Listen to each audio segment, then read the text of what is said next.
I need to tell you something about Sagittarius that no one else is saying.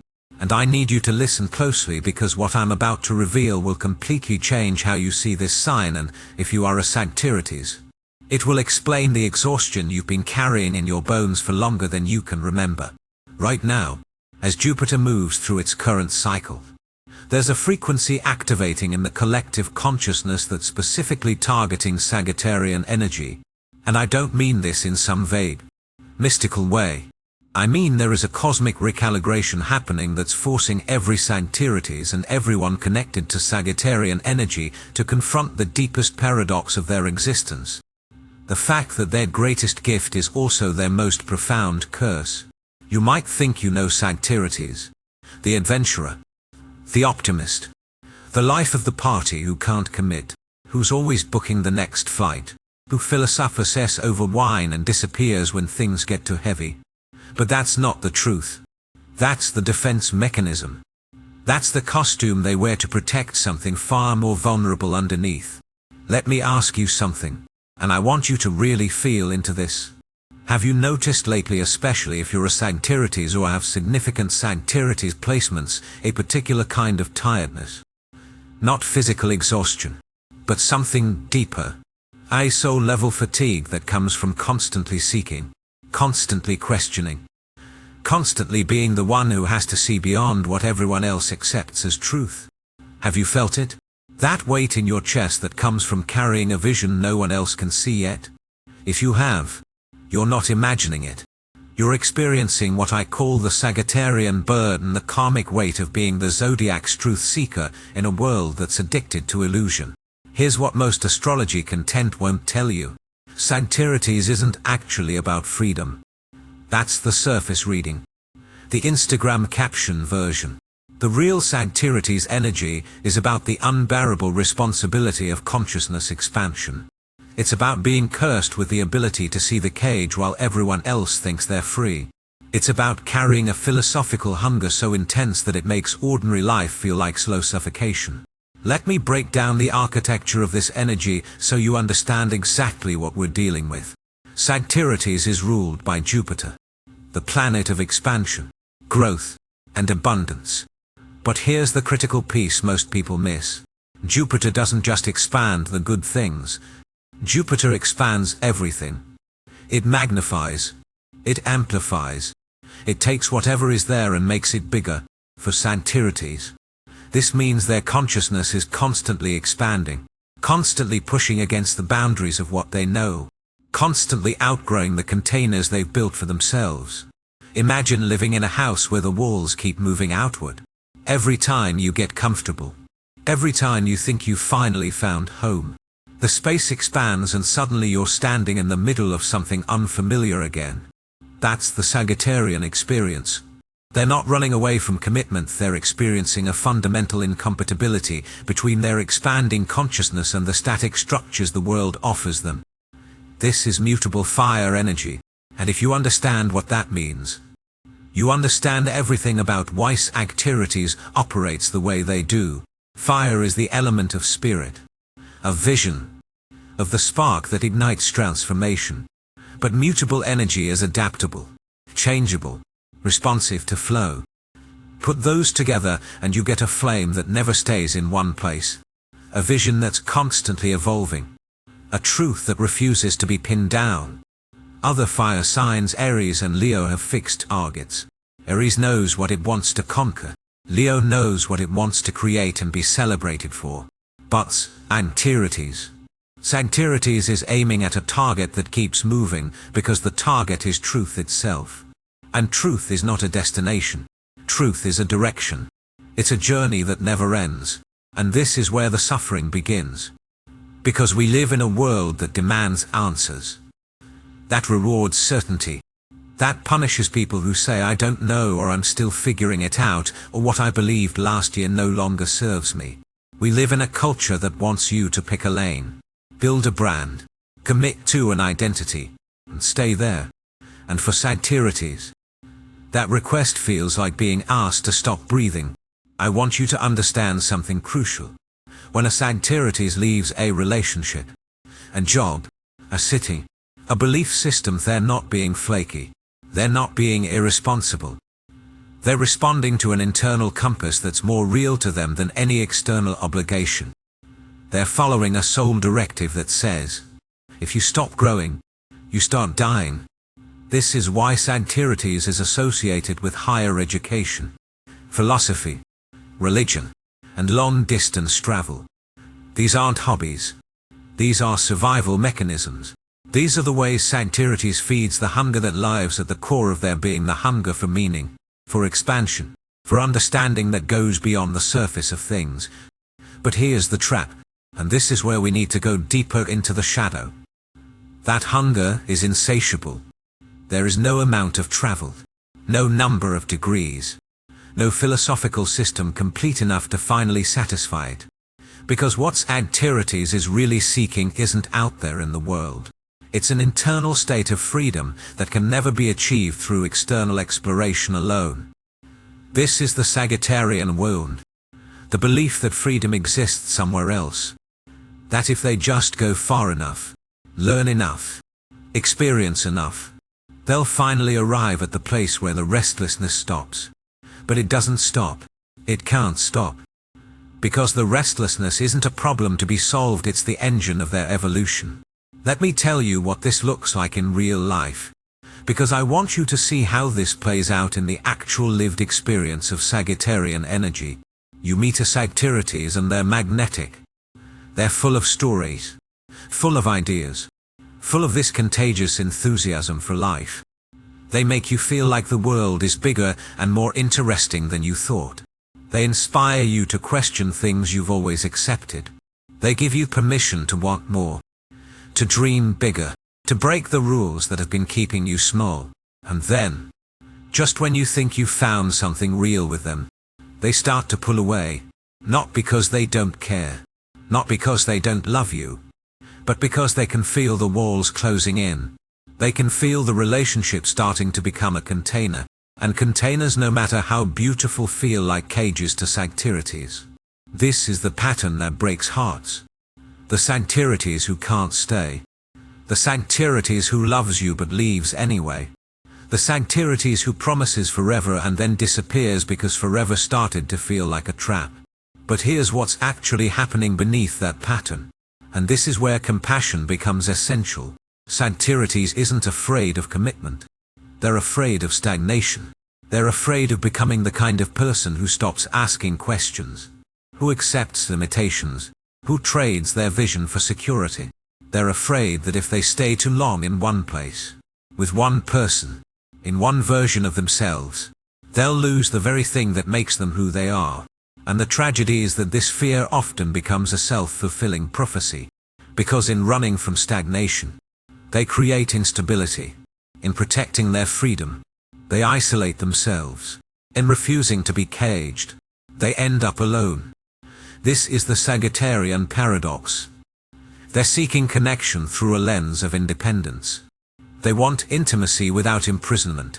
They want roots that don't restrict their wings, and in a world that doesn't really understand how to hold that paradox, they often end up choosing loneliness over compromise.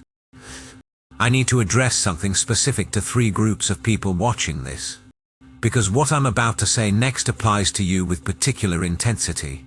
If you're a Sagittarius sun, moon, or rising, you are living this pattern at the identity level.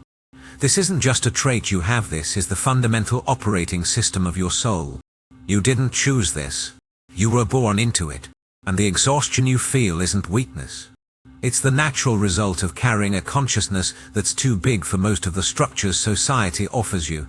If you have significant Sagittarius placements, Venus, Mars, or a stellium in the 9th house, you're experiencing this as a relational or creative wound. You keep attracting situations that promise freedom and then reveal themselves to be cages. You keep starting things with enthusiasm and then feeling trapped by your own commitments. You're learning to navigate the tension between your need for expansion and your desire for depth. And if you're in relationship with a Sagittarius, romantic, familial, or friendship, you've probably been hurt by their leaving. You've probably felt abandoned, confused, not enough. You've probably asked yourself what you did wrong. why you couldn't make them stay, and I need you to hear this. It was never about you. Their leaving was about them trying to stay alive in the only way they know how. Does this resonate with you? Because if it does, then you're ready to hear what comes next. And this is where we move from understanding the womb to understanding the medicine.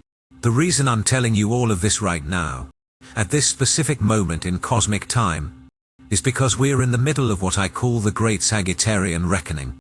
Jupiter is moving through a cycle that only happens once every 12 years.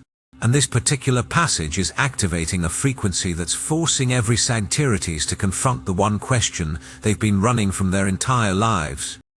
What if freedom isn't something you find? What if freedom is something you become? Let me explain what I mean by that. Because this distinction is everything. Most Sagittarians spend their lives searching for external freedom. Freedom from boring jobs.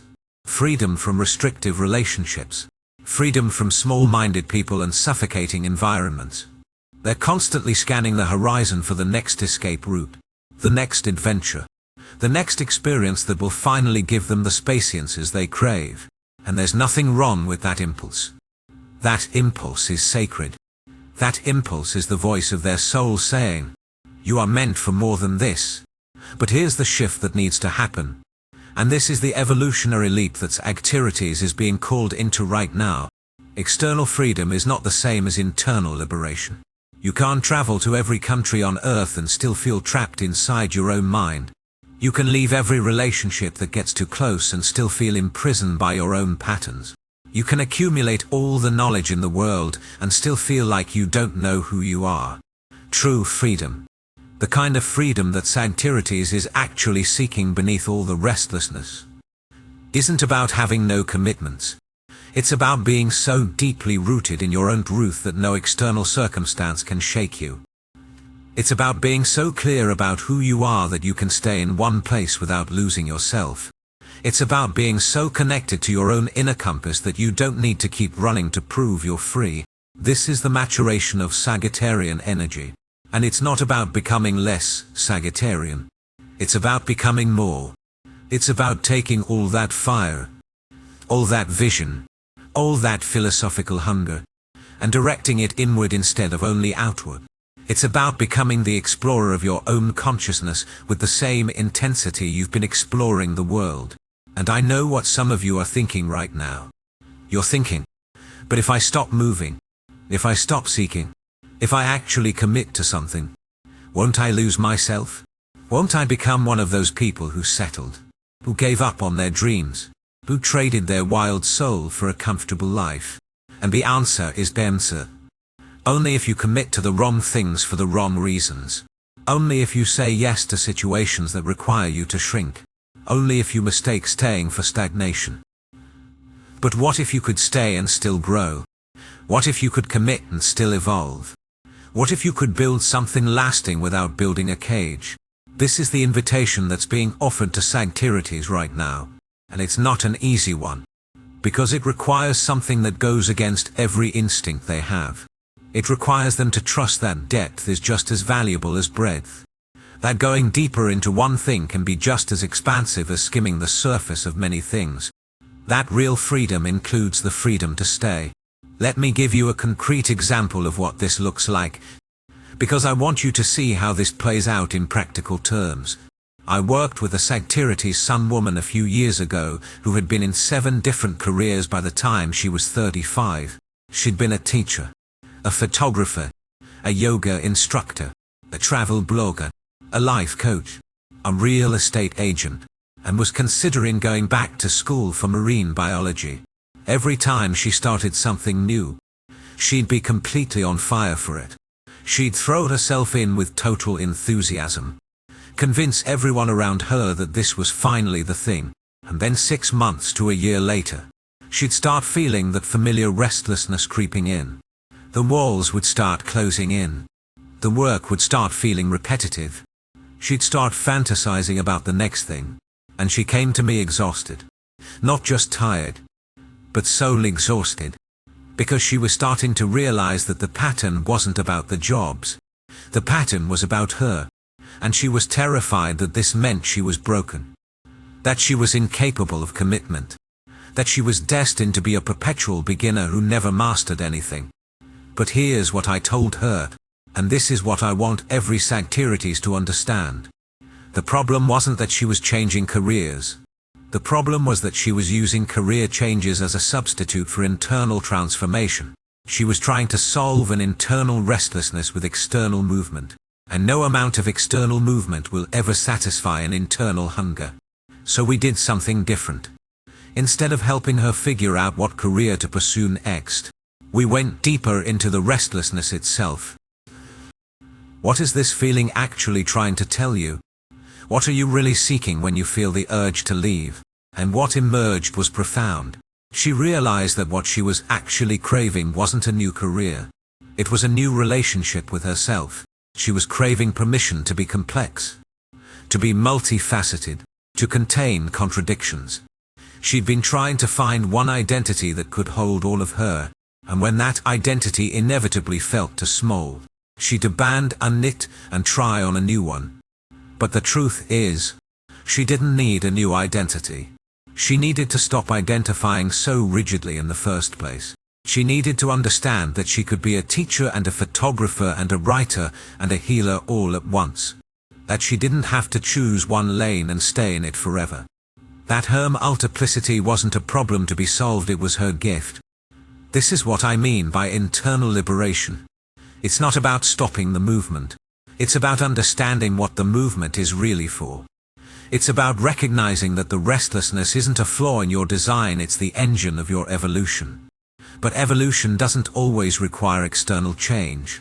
Sometimes the most profound evolution happens when you stay still long enough to actually integrate what you've learned. And this brings me to something crucial that I need every Sagittarius to hear right. Because this is where the real healing begins. Your need for freedom is valid. Your hunger for meaning is sacred. Your refusal to accept surface-level answers is a gift to the world. But freedom without integration is just escape. Seeking without embodiment is just spiritual bypassing. Vision without grounding is just fantasy. The mature Sagittarius understands this. The mature Sagittarius knows that real wisdom isn't just about collecting experiences and philosophies. It's about digesting them. It's about taking all that raw material and turning it into something coherent. Something you can actually live by. Something that becomes the foundation of who you are rather than just another story you tell at parties. This is why Sagittarius rules the 9th house, which is not just about travel and philosophy, but about higher learning and the search for meaning. The 9th house is where we take our experiences and extract wisdom from them. It's where we turn information into understanding. It's where we move from knowing about things to actually knowing things in our bones. And here's the shadow that Sagittarius needs to confront. Sometimes the constant seeking is a way of avoiding the discomfort of actually arriving. Sometimes the philosophical questioning is a way of avoiding the vulnerability of actually believing in something. Sometimes the restlessness is a defense mechanism against the intimacy that comes from truly being seen. Because here's what happens when you stay. People get to know you. They get to see past the charismatic storyteller to the person underneath. They get to witness your patterns, your wounds, your fears. They get to see you on the days when you're not inspired, when you're not on fire, when you're just human. And for Sagittarius, that level of exposure can feel more terrifying than any physical danger. This is the vulnerability that Sagittarius runs from. Not the vulnerability of adventure or risk-taking. They're fine with that kind of vulnerability. It's the vulnerability of being ordinary, of being known, of being loved not for their stories or their vision or their enthusiasm, but for who they are when all of that falls away. And until Sagittarius learns to tolerate that vulnerability, they'll keep running. They'll keep creating distance. They'll keep protecting their freedom at the cost of their connection. Because deep intimacy requires staying power. It requires showing up even when it's not exciting. It requires being present even when you'd rather be anywhere else. Now, rather than saying this is about learning to settle, it's better to say this is about learning to distinguish between settling and deepening. Settling is when you compromise your truth to maintain comfort. Deepening is when you stay with something long enough to discover layers you couldn't see from the surface. Sagittarius is so good at the initial spark, the first chapter, the honeymoon phase of anything. They're brilliant at beginnings. But the real magic, the real transformation, the real wisdom that comes in the middle, that comes in the staying. That comes in the commitment to see something through even when it stops being new and exciting. And this is what the current cosmic frequency is demanding of Sagittarius. Not that they stop being who they are, not that they clip their own wings, but that they learn to fly in circles sometimes instead of always flying away. That they learn to explore depth with the same passion they've been exploring breadth. That they learn to commit to their own evolution with the same intensity they've been committing to their own freedom. Let me tell you about another pattern I see constantly with Sagittarius placements. Because this one is particularly painful and particularly common. It's what I call the Sagittarian loneliness, the specific kind of isolation that comes from being the person who always leaves before they can be left. Sagittarius will tell you they're fine alone. They'll tell you they prefer it. That they need their space. That they're not like other people who need constant connection. And there's truth in that. Sagittarius does need more space than most signs. They do need freedom to roam, to explore, to follow their curiosity wherever it leads. But here's what they won't tell you, what they often won't even admit to themselves. They're lonely, deeply, profoundly lonely, not in the way that can be fixed by being around more people, but lonely in the way that comes from never letting anyone get close enough to truly see them. Lonely in the way that comes from always being the one who knows the exit route. Lonely in the way that comes from protecting your freedom so fiercely that you end up protecting yourself right out of intimacy. And the cruel irony is that Sagittarius is one of the most generous, warm, enthusiastic signs in the Zodiac. They genuinely love people. They're interested in everyone's story. They want to connect, to share, to inspire. But they want to do it on their terms, at their pace, with an escape hatch always visible. This creates a particular kind of relationship dynamic that I see over and over again. Sagittarius will be incredibly present and engaged when they're with you. But the moment you start to depend on that presence, the moment you start to expect it, they'll pull back. Not because they don't care, but because expectation feels like obligation. And obligation feels like imprisonment. They'll say things like, "I told you from the beginning I need my freedom. I never promised I'd always be available. You knew who I was when we started this." And they're not wrong. They did tell you. They were honest about their needs.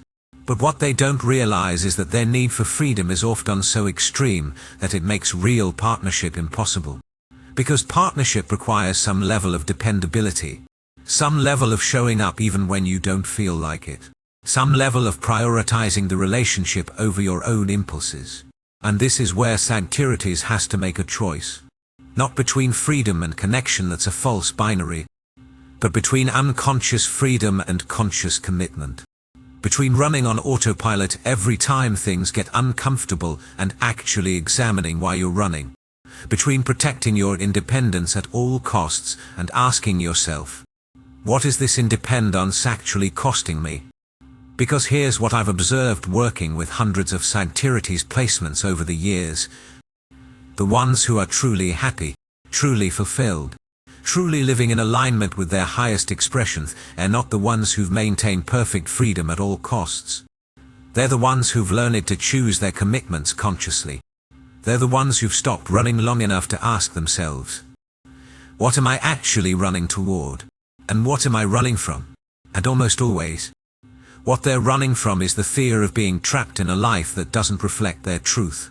But the shadow side of that fear is that they never stay anywhere long enough to actually build a life that does reflect their truth. They're so busy avoiding the wrong thing that they never commit to the right thing long enough to see it flourish. This is the Sagittarian lesson that's being activated right now. And it's not comfortable. It's asking Sagittarius to confront the ways they've been using freedom as a shield against vulnerability. The ways they've been using philosophy as a substitute for feeling. The ways they've been using optimism as a bypass around grief. The ways they've been using movement as an escape from stillness. Because stillness is where the real work happens. Stillness is where you actually have to face yourself without the distraction of new experiences, new people, new ideas. Stillness is where you discover whether your sense of self is actually rooted in something solid or if it's just a collection of stories you've been telling yourself about who you think you should be. And I want to be very clear about something. I'm not suggesting that Sagittarius should become someone they're not. I'm not suggesting they should force themselves into conventional structures that genuinely don't serve them. I'm not suggesting they should stay in situations that are actually limiting their growth. That would be a betrayal of their essential nature, and that's not what evolution looks like. What I am suggesting is that Sagittarius needs to develop the discernment to know the difference between a situation that's genuinely too small for them and a situation that's just asking them to grow in a way that feels uncomfortable. Because growth always feels uncomfortable. Evolution always requires us to stretch beyond what we've known. And sometimes the most radical act of freedom is choosing to stay and transform from the inside out rather than leaving and starting over somewhere else. Let me tell you what this looks like when Sagittarius gets it right. Because I want you to see the possibility that exists on the other side of this work. I know a Sagittarius rising man who spent his 20s and early 30s exactly the way you'd expect. Traveling constantly. Never in one place for more than a few months. Collecting experiences and stories. Breaking hearts without meaning to. Living this romantic vision of the untethered adventurer. And he loved it. He genuinely did. But somewhere around 35, something shifted. Not because he got tired of traveling or because someone convinced him to settle down. But because he started to notice that all his experiences were starting to blur together. That he couldn't actually remember half the places he'd been or the people he'd met. That he was accumulating experiences but not actually integrating them into any kind of coherent wisdom. And he made a choice that terrified him. He decided to stay in one city for a full year.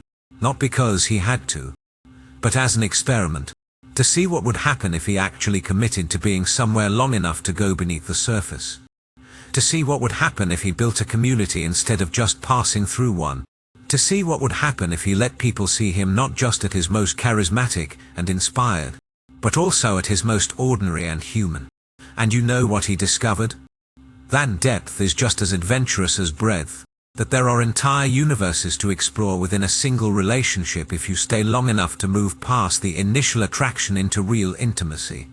That there are layers of meaning in a single place if you're there long enough to see it through different seasons, different moods, different versions of yourself. That commitment doesn't kill freedom. Unconscious commitment kills freedom.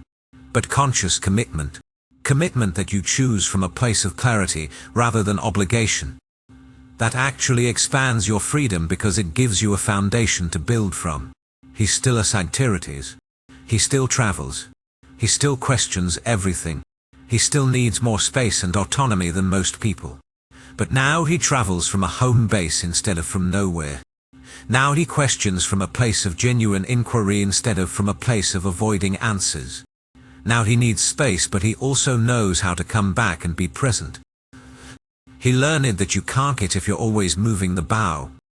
This is what mature Sagittarian energy looks like. It's not about becoming less free. It's about becoming more intentional about what you're doing with your freedom. It's about recognizing that freedom without purpose is just chaos. That seeking without integration is just accumulation. That optimism without realism is just denial.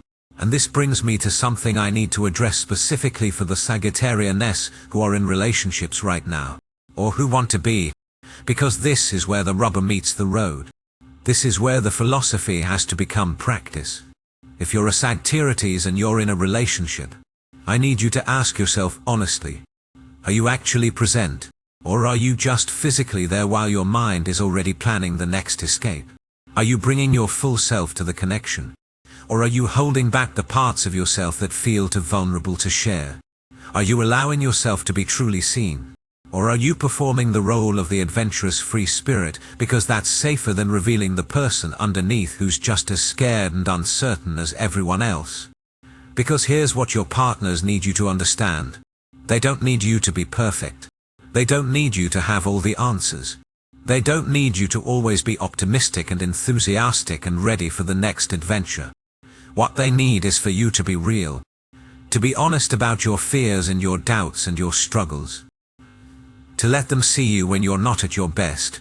To trust that they can handle your complexity, your contradictions, your humanity. And I know that feels risky. I know that feels like giving up control. I know that feels like the opposite of freedom. But real intimacy is the ultimate freedom, because it's the freedom to be yourself without performance, without pretense, without the exhausting work of maintaining an image. Real intimacy is where you get to put down the bow and just be human for a while. And if you're someone who loves a Sagittarius, I need you to understand something too. You cannot cage them. You cannot make them stay through guilt or obligation or emotional manipulation. The tighter you hold, the faster they'll run. But you can create a relationship that's spacious enough to hold their need for expansion. You can love them in a way that doesn't require them to shrink. You can build something together that feels like freedom rather than imprisonment. But that requires you to do your own work too. It requires you to examine your own fears around abandonment and your own need for security. It requires you to get comfortable with a level of autonomy and independence that might feel scary at first. It requires you to trust that someone can love you and still need space, can be committed to you and still need to explore, can choose you and still need to maintain their own separate identity. This is the dance that Sagittarius requires in relationship. Not the dance of chasing and running, but the dance of coming together and moving apart in a rhythm that honors both people's needs. Not the dance of one person sacrificing their freedom for the other person's security, but the dance of two people creating something together that's bigger than either of them alone. And here's the truth that I need both Sagittarius and the people who love them to understand. This is possible. It's not easy, but it's possible. I've seen it work. I've seen Sagittarius build lasting partnerships without losing themselves. I've seen them create stable lives without sacrificing their need for growth and exploration. I've seen them learn to stay without stagnating, to commit without compromising, to love without losing their freedom. But it requires consciousness. It requires intentionality. It requires being willing to examine your patterns and ask yourself hard questions. It requires being willing to sit with discomfort instead of immediately running from it. It requires being willing to trust that the right people and the right situations won't require you to be anything other than who you are. Now, I want to address one more piece of the Sagittarian puzzle. And this is about the relationship between Sagittarius and truth. Because if there's one word that defines Sagittarian energy more than any other, it's truth. Sagittarius is the truth seeker, the truth speaker, the sign that cannot tolerate dishonesty or pretense or surface-level interactions. But here's the shadow. Sagittarius can be so committed to their version of truth that they become dogmatic. They can be so certain they're right that they stop listening. They can be so focused on the big picture that they miss the nuanced details. They can be so committed to honesty that they use it as a weapon, saying brutal things under the guise of just being real. This is the Sagittarian self-righteousness that can be so off-putting to other signs. The sense that they've figured it all out and everyone else is just operating from a lower level of consciousness. The tendency to philosophize at people rather than with people. The habit of turning every conversation into a teaching moment instead of just being present with what is. And the medicine for this is humility. Not the false humility that pretends not to know things, but the real humility that comes from recognizing that truth is vast and complex and multifaceted. And your perspective, no matter how expanded, is still just one perspective. The humility that comes from recognizing that other people's experiences are just as valid as yours, even if they're different. The humility that comes from being willing to say, I don't know, I was wrong, I'm still learning. Because the highest expression of Sagittarian energy isn't about having all the answers. It's about asking better questions. It's about being willing to have your worldview challenged and expanded. It's about recognizing that wisdom isn't about certainty, it's about being comfortable with uncertainty while still moving forward with purpose and intention. This is what Sagittarius is being called into right now. Not to stop seeking truth, but to seek it with more nuance, more compassion, more awareness of the limitations of any single perspective. Not to stop being optimistic, but to balance that optimism with realism and groundedness. Not to stop being free, but to understand that real freedom includes the freedom to commit, to stay, to build something lasting. And if you're a Sagittarius who's been feeling that soul exhaustion I mentioned at the beginning, if you've been feeling that weight in your chest, that sense of being tired of running but not knowing how to stop, I want you to know that what you're feeling is not weakness. It's not failure. It's not a sign that something is wrong with you. It's a sign that you're ready for the next level of your evolution. It's a sign that your soul is calling you toward integration, toward embodiment, toward a kind of freedom that's deeper and more sustainable than anything you've experienced before. The work ahead of you is not about becoming less Sagittarian. It's about becoming more fully yourself by learning to hold the paradox of your nature, the paradox of needing freedom and also needing connection, the paradox of seeking truth and also accepting mystery, the paradox of being a visionary and also being human, the paradox of wanting to explore the world and also needing to come home to yourself. This is the Sagittarian initiation that's happening right now, and it's not optional.